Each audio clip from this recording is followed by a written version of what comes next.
It's time for your Low Country real estate market update. It's the Brian Beatty Real Estate Show. Brian is one of the top 1% real estate agents in Charleston. Find him online at listingsincharleston.com. That's listingsincharleston.com. Or call him at 843-345-1273. Now, broadcasting from the WTMA studios, here's your host, Brian Beatty. Good morning, Charleston, and welcome to another edition of the Brian Beatty Real Estate Show here on the Big Talker, 1250 WTMA and WTMA.com. I'm your host, Brian Beatty. 8 years I've been on this program, giving you my opinion of the real estate market as somebody that's been practicing real estate here for 16 years, come from a family that's done real estate for the past, probably 60 years. Been in the top 1% of agents here since 2009, and I share with you my experiences as somebody that still sells real estate, own and operate a large team here in the Low Country, and sell a few hundred homes a year. So help you guys better understand what's happening out there. There's a lot of information, misinformation, tough to really understand what's happening here in a local market. So I like to take national, regional, local news, apply that to us here in the Low Country so you have realistic expectations about this market should you plan on buying, selling, or investing in real estate, or maybe even getting into the business of helping people buy, sell, and invest in real estate. So we're going to talk about what's going on right now, what I expect is going to happen in the fourth quarter as the market, from a seasonal perspective, starts to slow down in the fourth quarter. Is that going to be the case this year? Was it the case last year? No, not really. So is seasonality going to impact our market? What do you need to know if you're going to buy a home, sell a home, invest in real estate? So that's what I've got planned over the course of the next hour. Now, if you have any questions about the market, if you're curious to know more about what your home is worth, to see if we have any buyers for your home right now, or maybe you're looking to purchase a home, you're struggling to find inventory, obviously always going to a real estate agent that does a lot of business is going to have a lot of people that are in their own database that plan on selling at some point in the future, just like we have a lot of buyers that plan on buying at some point in the future. So if you want to kind of skip the line and move to the front of it, see if we have someone interested in selling a home that fits your search criteria or vice versa, then I welcome you to reach out to me. Even if you have just a general knowledge question, maybe you need a good referral for a contractor or vendor. But the number to reach me on, my personal cell phone number is 843-400-8009. That's 843-400-8009. Or you can check us out online. Listingsincharleston.com is our website, listingsincharleston.com. You can learn more about myself and my team, search the MLS, look at what we sell, all kinds of great information. Find out how much your home is worth, find out how many buyers we have for your home right now in our database. And of course, listen to radio shows. We've got an incredible amount of content on that website, listingsincharleston.com. So let's kind of talk about where I think we're headed here in the fourth quarter. If we look at the stats for the end of September, what we typically see right around this time of year is a slowdown in new properties hitting the market. We just refer to those as new listings. And if you look at the stats in the Tri-County area of Charleston, we have now had 2 consecutive months of fewer homes being put on the market than the month prior. We had about 2,100 homes hit the market in July, and then in August we had about 1,900, and in September a little over 1,700. That does tend to follow the seasonality of our market, especially as it relates to properties hitting the market. And so we're going to talk about a little later on in the show, if you're a buyer, how does that impact you, especially in a market where there's not much for sale anyways? And then as a seller, does that mean that you wait until the spring when there's more activity? I think that's a myth. I'm going to debunk that here in just a little while. I'll give you some reasons why. If we look at properties that are going under contract, which we refer to as pending sales, we've stayed fairly consistent since, let's call it April. We put almost 1,900 properties under contract in April in our market. And then it's been kind of slowly dipping down. Now we're at around 1,700, but still we are doing better than even peak months in years prior. In May of 2019, as an example, which was the peak for putting homes under contract in that year, we put almost 1,600 homes under contract. So here we are, where in September we put 1,700 homes under contract. So still a very hot market. I'm not expecting this market to turn on a dime. There's still issues with inventory. There's still high demand among buyers. It's still causing price increases. It's still causing bidding wars.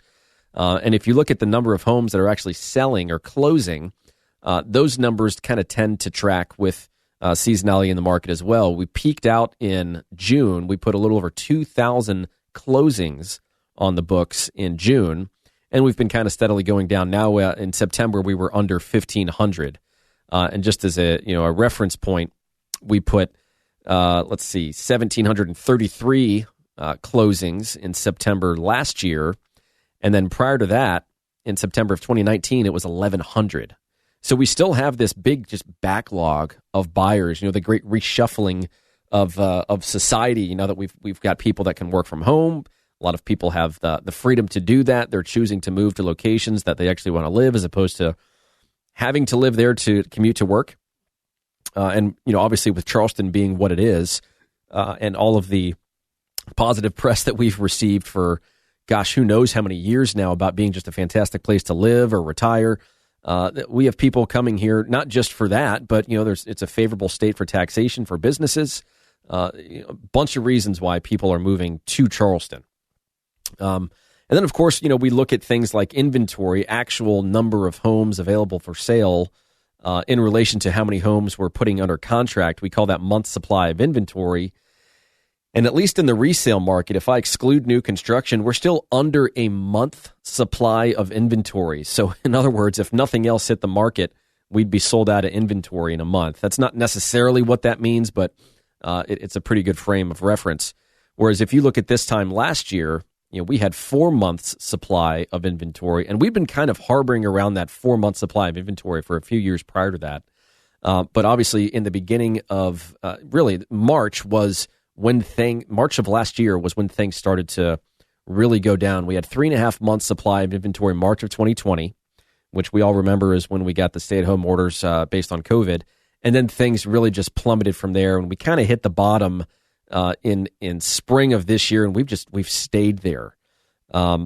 It's an unhealthy statistic or metric, so to speak, because it's not a balanced market. It's very much in favor of sellers. So that's why we're seeing prices go through the roof. I mean, if I look at the median sales price, we are up 11.5% from this time last year.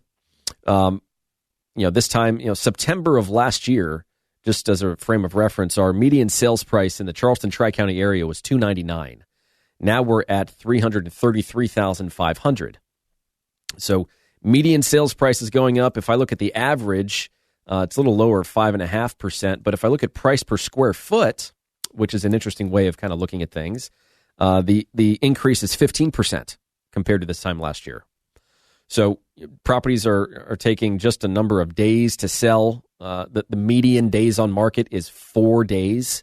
It has been under 10 for every month this year, with the exception of January, where it took 13 days to put a property under contract. So still a very hot market. There's still a lot of activity out there. We're continuing to see properties that we put on the market being sold very quickly with a lot of interest. And I'm going to talk a little bit later on about how important it is to not get lazy as a real estate agent in a market like this. I think there's this preconceived notion that sellers don't really need to do much, or agents don't need to do much to market their homes. The home will sell itself. There's so many buyers out there that they can't afford to be picky, and they'll just deal with whatever they can get. We're going to talk more about that because there's a big issue there, because believe it or not, there are still plenty of homes that are not selling or taking much longer to sell, or are reducing their price more than they would initially have needed to had they had a better strategy when they put the property on the market. So, we've got a great market going on locally. The other thing that I think we really need to keep an eye on here, which I've been talking about for, at least 2 years on this program, is just affordability. So much of our market hinges on what happens with mortgage interest rates. Right now, 2/3 of homeowners with mortgages have rates that are locked in below 4%. So there was this big financial incentive, at some point in the past. I'd have to look back at the trend on mortgage rates, but If we remember back when, interest rates were at 5% and then they dropped, now all of a sudden, folks can go and buy a larger home and because of a lower interest rate, afford a bigger, better place for the same amount of money. Well, now I think at some point in the near future, we're going to start to experience the opposite of that. We already know that in the affordable section of the market, the first-time home buyer market, there is so much demand that those properties are still going to continue to be absorbed. But we also know that as interest rates increase, more and more people are going to get priced out of the market. You couple the increase in interest rates with the increase in sales price. And of course, you ask yourself the question, well, are wages increasing at a level consistent with how much it costs to afford a home? The same thing is going on, by the way, in the rental market. It's tough. You have to pay a pretty penny to rent a property, especially in Charleston. So if you look at the fact that 2/3 of homeowners that have mortgages are locked in under 4%, and 54 of them are locked in under 3.75%, what do we think is going to happen when those interest rates start to creep up? Because, can we all just agree at this point that it's not a matter of if, it's a matter of when? Right? You can't put as much money into circulation as we have and not expect at some point in the future to have it get paid back in the form of increase in interest rates. And right now, the Federal Reserve is the biggest purchaser of mortgage-backed securities in the secondary mortgage market. The government is basically the biggest purchaser of mortgages.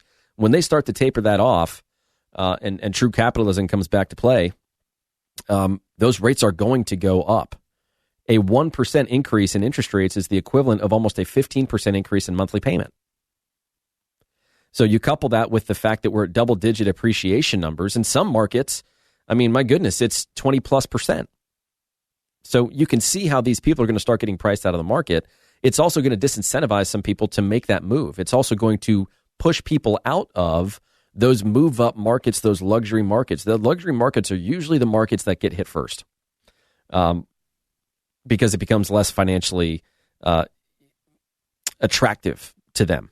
For a lot of folks that purchase luxury property, it's a want, not a need. So it'll be interesting to see how things play out, come spring of next year. But we're already starting to see a little bit of a tick up in interest rates, and it's just interesting to watch how the media handles this. I saw a report earlier yesterday that the interest rate was at 3.15%, and they were just blowing it up as if it was this catastrophic event. Which is why I think you need to be really careful with the media outlets that you research and use to form your opinion of what's happening in the market, whether it be nationally, regionally, or locally. I'm going to actually reference something here coming up that, again, is just it just rubs me the wrong way. So I'm going to get to that in just a little bit. In fact, we're going to take a little break. When we come back, I'm going to talk about selling your home in the fourth quarter, selling your home in the fall and winter months. What does that mean? What should you be thinking of doing if the plan is to sell at some point in the next, let's call it 90 days? So stick around. This is the Brian Beatty Real Estate Show here on the Big Talker, 1250 WTMA and WTMA.com. And remember, if you want to reach out to me to talk more about your situation, you want to work with the top realtor in the area, my number is 843-400-8009. That's 843-400-8009.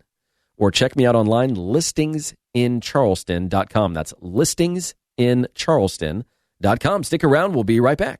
It's the Brian Beatty Real Estate Show. Broadcast Saturday mornings at 9 and Sunday mornings at 10 on the Big Talker, 1250 WTMA. 1250 WTMA. Now, the Brian Beatty Real Estate Show continues on Charleston's Big Talker, 1250 WTMA. Welcome back, folks, as the Brian Beatty Real Estate Show continues here on the Big Talker, 1250 WTMA and WTMA.com. I'm your host, Brian Beatty. Thanks again for joining me. We're going to talk about selling a house in the fourth quarter. Is it a good idea? Should you wait? Can you make the same amount of money? What are the roadblocks that you should be aware of? Our industry, I think, has coached people over the past few decades to not sell in the fourth quarter and wait until spring when more buyers show up. And I'm here to tell you that when I look at our team's performance, we have always had a very strong fourth quarter. Now, I think part of that is due, at least in part, to the fact that a lot of the realtors out there tend to slow down in the fourth quarter. They've worked hard all year. They're going to take some time off. I know a lot of people that basically don't work in December unless they absolutely have to. So on one hand, it's easier to sell real estate when, a portion of the market share of agents out there are hardly working. But are there still buyers out there? Are buyers also being coached to wait until spring to purchase a home? I think the answer is no. You have plenty of people that will move when they find the right property. Think about all of the demand that we have in our market right now. I was sharing some stats last segment about the fact that we still have less than 1 month's supply of inventory. That is going to cause prices to continue to rise, at least in the short term. So you have folks that, let's just split them up into two different categories, people that need to sell and people that want to sell. Well, for the folks that need to sell, there's not going to be a challenge with you selling your property in this market so long as we are diligent, we price it correctly, we market the heck out of it, and we do a good job as a real estate agent. But there are so many agents out there that have decided that because the market is so hot, that you as a homeowner don't need to do anything to your house before putting it on the market. So you're neglecting some of the items that are deferred maintenance because you're just going to pass the buck to the buyer. And on top of that, you're overpricing your property because you think that buyers are out there, because of all the bidding wars and all the stories we hear, are just going to pay you basically what you want. And that you don't really need to market it all that much because the home's going to sell itself. And if you do by chance get into a bidding war, then it just makes the most sense to choose the contract with the highest price. So I want to unwrap this a little bit because, again, we've always had really great success in selling property in the fourth quarter. And so let's think about it for a minute. All these people that want to sell, should they sell now? Should they wait until the spring? Well, I suppose theoretically your home will be worth more money in the spring than it will be right now, all things remaining the same. That's a bit of a gamble, considering the fact that I think our market is overheated. I think we can all kind of agree that the market is overheated right now. The pace at which things are moving, the pace at which prices are increasing is unhealthy. It is not sustainable. At some point in time, that's going to slow down. But when it slows down and when that data becomes public and when that's everything that everyone's talking about, which is that the market's starting to slow down, then it gets into the buyer's head that, okay, now finally I have the opportunity to start negotiating on property again rather than just having to pay what sellers are asking. And so, I want to kind of talk through these four myths of sorts as it relates to selling a property in the later fall and winter months. The first one being you don't need to renovate and that buyers are just going to take basically anything. If people are going to be expected to pay top dollar for your property, then they don't want to have to deal with all of the deferred maintenance that you just decided not to get to. That is going to come out in one of two ways. It's either going to be reflected in the offer that they make, or it's going to show up after the fact once they put your home under contract and then they try to beat you up over the items in the home inspection. That's really a trick that a lot of buyers have been using, not just this year or this time of year, but they've been doing that for years. I mean, we've been in a seller's market for quite a long time now. And so I think buyers are used to that. They expect that the sellers are the ones that kind of hold the majority of the power and that they can't go in and, offer 20% less than fair market value and expect to get their closing costs paid and expect the seller to make all repairs. They are having to play that game of give and take a little bit. But for the sellers out there that say, we don't have to do anything to the house, or for the agents out there that are saying, you know what, you don't have to do anything, we'll just let the buyer deal with that. I would say that in most instances, the agents are telling you that because they just want you to sign on the dotted line so they can get a sign in the yard, so they can get that property on the market, so they can start generating opportunities for themselves with your listing. The unfortunate reality is that there are a lot of real estate agents out there that are starving for listings because in this industry, in the real estate industry, the person that has the most listings wins. They control the market and they control lead flow. And this is part of what I talk about on this program is just my knowledge of being a real estate agent and a business owner and a national real estate coach and just all that I do. I want you guys to understand perspective from the industry. I want to peel back that curtain and help you guys understand why agents do what they do. And the reality is because listings are so hard to come by, coupled with the fact that there has been a massive influx of real estate agents. We've seen about a 20% increase in real estate agents just in the past year. There's a lot of people getting into the business, and in a kind of small town like Charleston, which is getting bigger every day, and for a lot of us, that's not music to our ears. Obviously, I'm in real estate, so I'm kind of right place, right time. But for a lot of folks, they're deciding to move out of Charleston because it's not what they signed up for. It's not the Charleston they remember, 10, 20, 30 years ago. But anyways, the agent that's walking through the property, it's like, nope, you're good. Yeah, I think that the price that you suggest is a good price. Let's get it on the market. Let's see what happens. There are a lot of agents out there that just want the listing so that regardless of whether it sells or not, at least they're going to have people call on that property. And if they don't like it, they're going to go and sell them something else.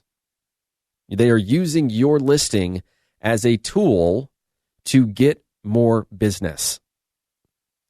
And there are a lot of agents out there that just struggle with telling the truth to people because they don't, either at the point in time that you meet with them or after you sign the agreement for them to represent you and your home doesn't sell. They're scared to death to tell you the truth because if they tell you the truth, then you might say, well, if we can't get what you told us we could get or what we thought we could get, then we don't want to sell.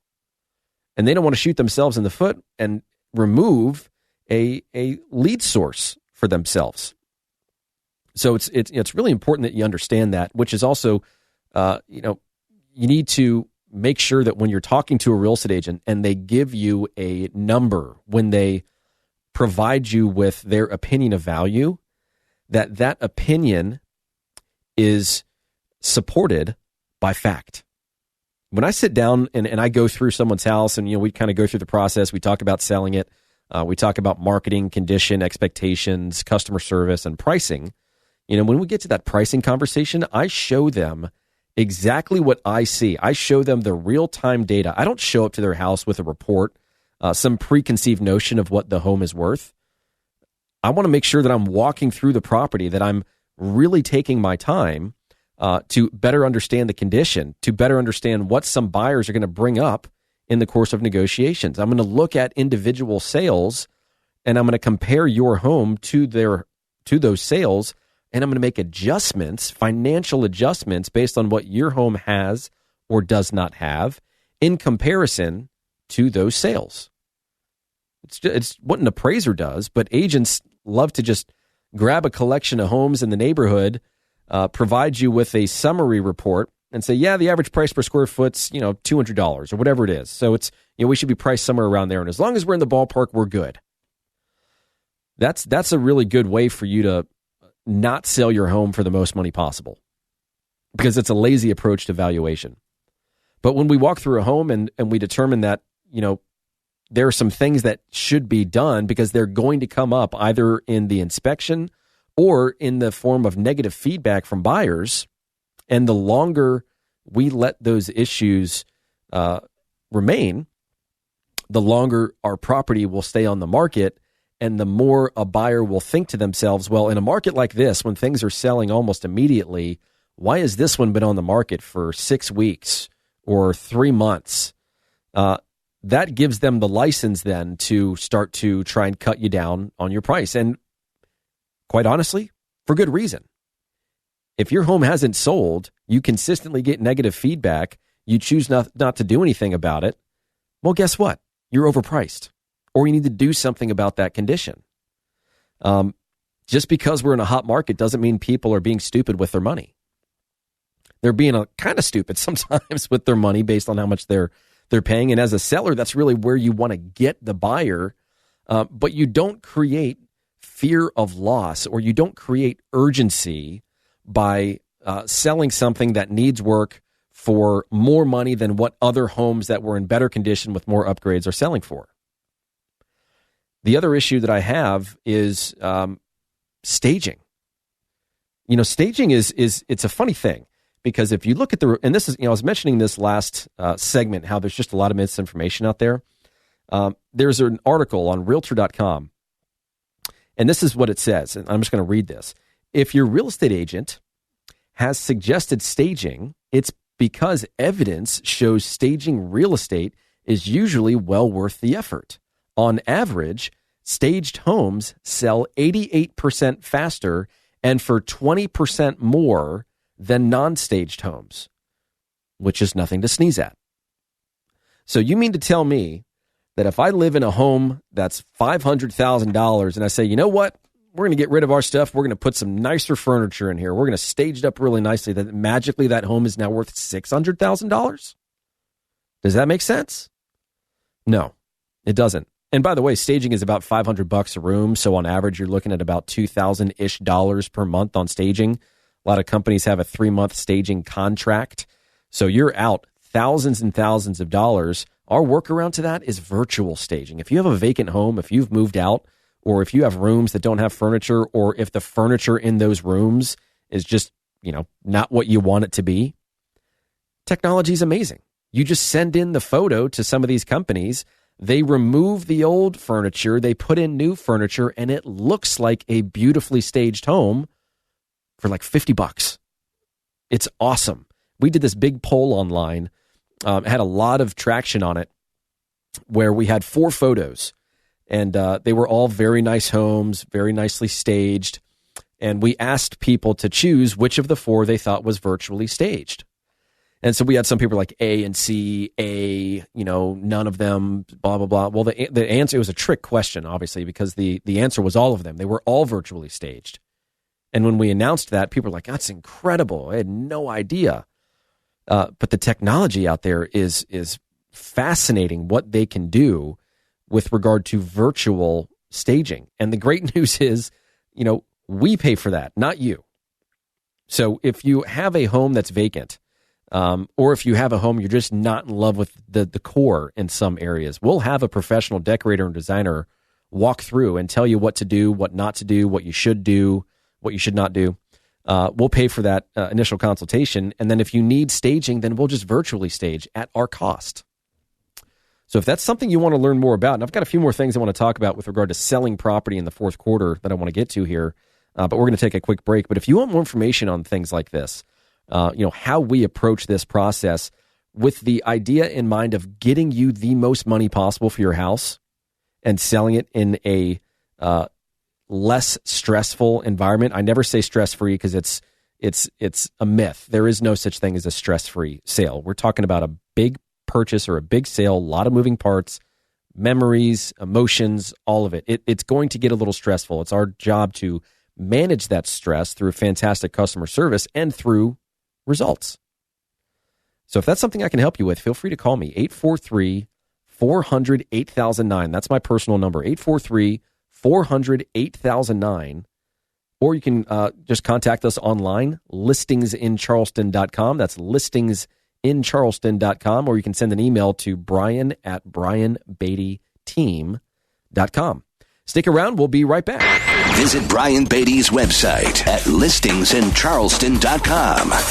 The Brian Beatty Real Estate Show continues next on The Big Talker, 1250 WTMA. 1250 WTMA, The Big Talker. Expert news and views on the Lowcountry real estate scene. The Brian Beatty Real Estate Show on 1250 WTMA. Welcome back, folks, as the Brian Beatty Real Estate Show continues here on the Big Talker, 1250 WTMA and WTMA.com. I always just like to take a moment and say that I appreciate those of you that listen to this program. We've been doing this for 8 years. We love the feedback. We love the folks that reach out, whether it's for help with buying, selling, or investing in real estate, or those of you that want to get into the industry and get trained the right way to be a productive member of society and actual real estate agent that makes money.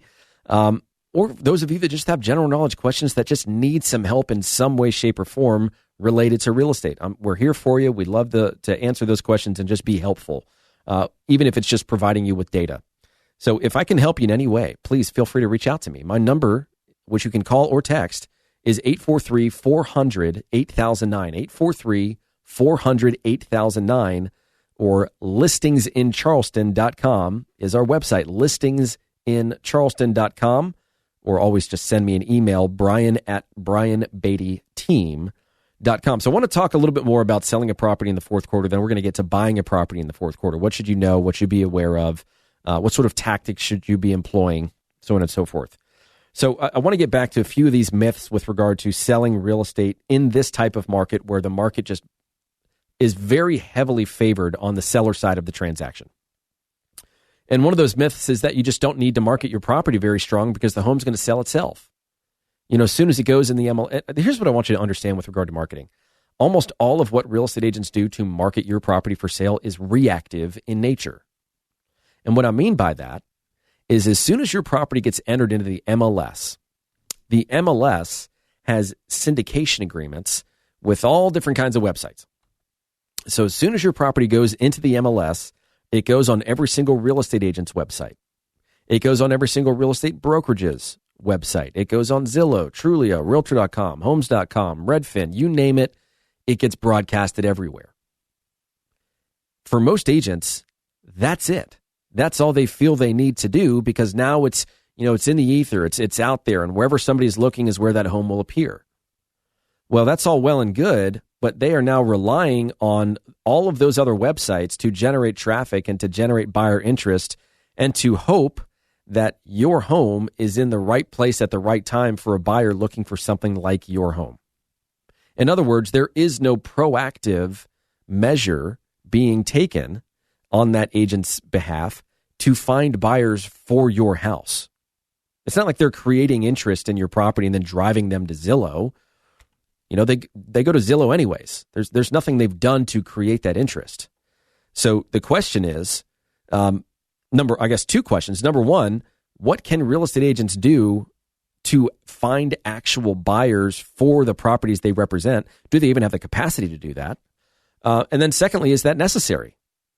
Should agents be learning how to market properties proactively? Should they be learning how to identify buyers demographically, geographically, through online behavior, and then creating dynamic marketing campaigns that cater to those specific people? That's what we do. I'm not going to get into how we do it because there are a lot of agents that listen to this program, but I don't know of anybody else in this market that does what we do from a marketing perspective because we have the ability to walk into a home and determine what type of buyer would be interested in that type of property. And in most instances, there are multiple types of buyers, whether it's a first-time home buyer, or a move-up buyer, or a buyer with kids, or maybe they're relocating. Maybe it's a second home. There are all these different types of buyers. They all have individual demographic profiles, right? So first of all, we have to understand the demographics around the buyers that would be interested in a property like yours. We need to make sure they're interested in real estate in your area and in your price range. And we need to look to see if they're displaying online behavior that leads us to believe they're getting ready to make a move. If we get all three of those boxes checked when we go through our data and the companies that help us with that, then we market our properties proactively to those buyers. We drive them to a website for your home. If they click on the information and leave their contact info, then boom, we call them. Our average call time is 18 seconds when people inquire on our properties. I'll put that up against anybody in this market. We're really proud of that. And even if they come to the website and they look at your home and they choose not to leave their contact information, well, we've all heard of cookies at this point. So we just follow them around the internet and bring them back to our site. Because the reality is, on average, it takes 13 months from the time a buyer starts their search online until the time they actually buy something. So in addition to proactive marketing, the ability to actually find people that would be interested in a home like yours and reach out to them directly, you also have the benefit with very few agents in town, I would think. We certainly have the capacity to do this because we've been doing this for years. But because we've been doing this method for years, we already have a bunch of buyers that are looking at our website on a daily basis.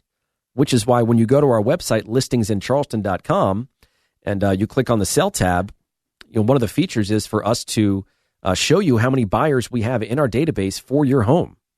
It's going to look at your zip code, your price range, your bedrooms, your bathrooms, your square footage, and based on that, we then just match that up to the buyers that are in our database that are looking at properties we're sending them that are essentially just waiting on the sideline, waiting for the right property to hit the market. So here's the key, and here's why this is important, because everybody wants a multiple offer situation on their home. Everybody wants to be able to sell it for more than it's worth. If you're doing the bare minimum from a marketing perspective, and you're one of those sellers that chose not to do anything to your home to fix it up, even though you probably should have, and if it's overpriced, then chances are, after about 30 days or so, when your listing becomes stale, you're going to have to make some sort of adjustment, and you're going to have to hope that that adjustment that you make is in line with what buyers are willing to pay for your property. But when you do all of these things and you do it the right way, first of all, it doesn't take that much more time or effort on your end to, bang out a few weekend projects in preparation for professional photography before we put the home on the market. But when all of these things come together, when you're working with an agent that really gets it, that really understands how to market property, and they understand that one of the greatest assets for somebody that knows how to market really well is the ability to create urgency around a listing. If you can do that, if you can create fear of loss, if you can create that feeling or that thought in the buyer's mind of, wow, if I don't make an offer on this property, somebody else will, then I think you're leaving money on the table. So can you sell a property by doing the bare minimum, taking some photos with an iPhone, throwing it in the MLS, calling it a day? Yeah, sure. But are you getting the most money you could for your house? I mean, you really only get one shot at it if you're going to sell it. So, I mean, I guess that's not entirely true because there are still plenty of properties that are on the market for 3, 6, 9, 12 months that don't sell, that come back on the market with another real estate agent. But if you're going to sell it and you're going to cash in that check, you want that check to be as big as possible.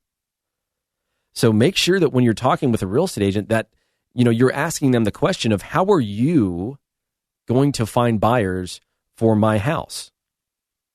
And I once you ask that question, and now that you've heard this, you'll be able to point out the real estate agents that have just gotten really good at kind of spinning the story to make it sound sexy, when in reality, all they're doing is taking nice photos and throwing it in the MLS. Again, it can work, but if you're working with an agent that's charging you the same or less commission and doing way more and has way more features, more experience, those I think are the types of folks that you should be at least thinking of hiring, rather than just going with your friend from church, or your weekend softball crew, or the person that you grew up with or went to high school with. Give yourself a chance to really see what it looks like when a professional real estate agent with a lot of bells and whistles and experience to back it up gets their hands on a listing and really does a good job with it.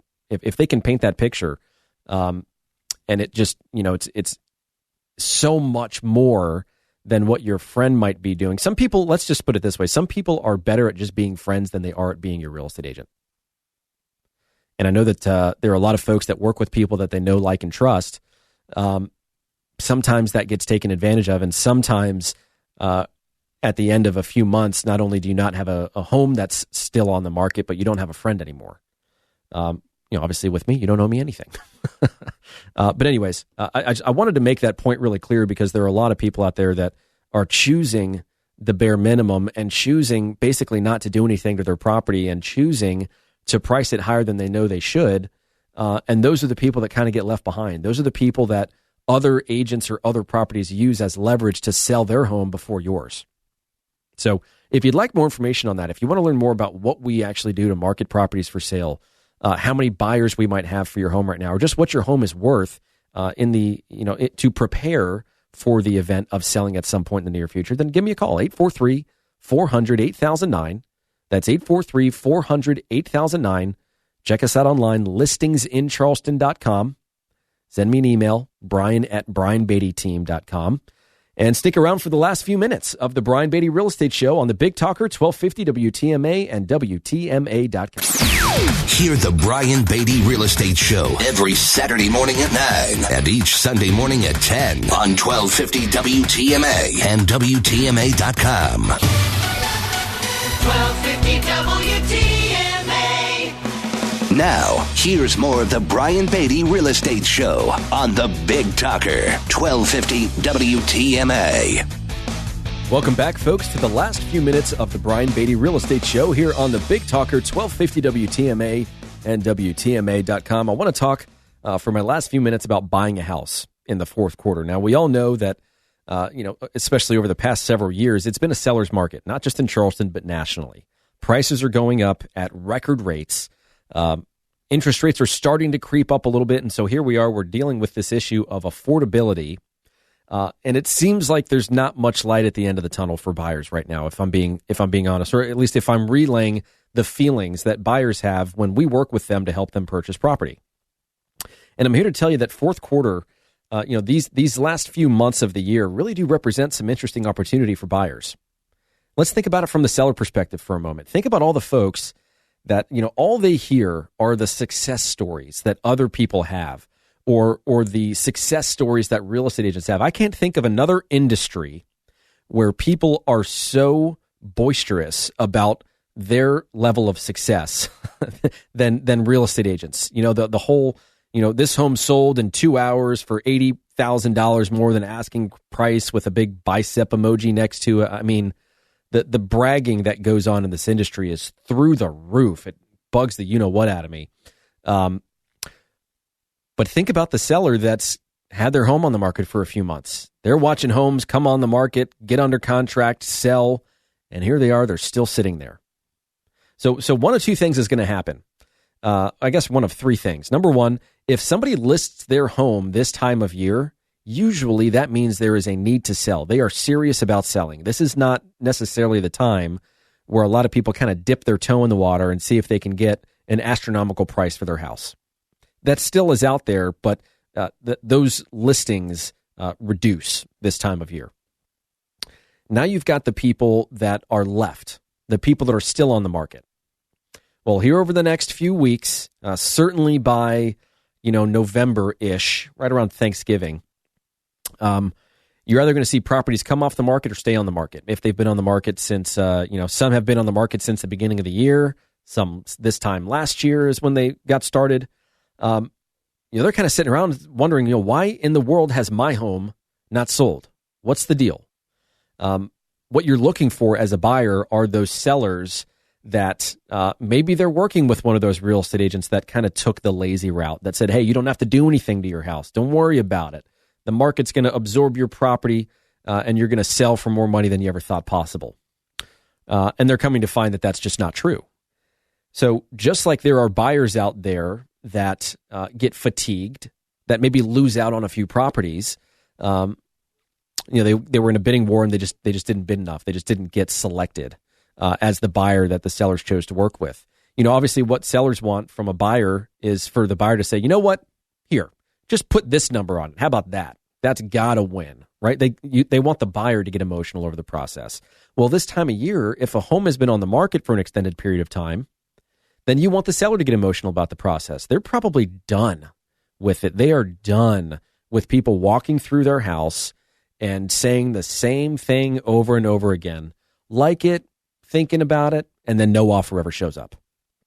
Or they go and they buy something else that's better priced or just of better value.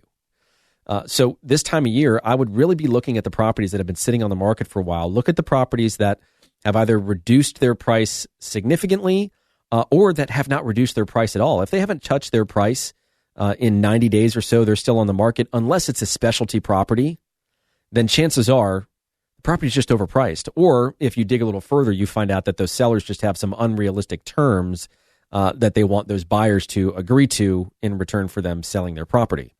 So I do think there's a great opportunity coming up here in the next few weeks and months to purchase something and not have to pay an astronomical price for it. If you want to learn more about properties that are not on the market that will be coming on the market, we refer to that as shadow inventory. We have a long list of sellers that will be selling in the next 90 days. Give us a call and let's see if one of those properties matches your search criteria. Give me a call, 843-400-8009. That's 843-400-8009, or check us out at listingsincharleston.com. You guys have a great weekend, and thanks for listening to the Brian Beatty Real Estate Show on the Big Talker 1250 WTMA. Join us for another edition of the Brian Beatty Real Estate Show next Saturday morning at 9 and Sunday morning at 10. Contact Brian Beatty online at listingsincharleston.com. That's listingsincharleston.com. Or call him at 843-400-8009. That's 843-400-8009.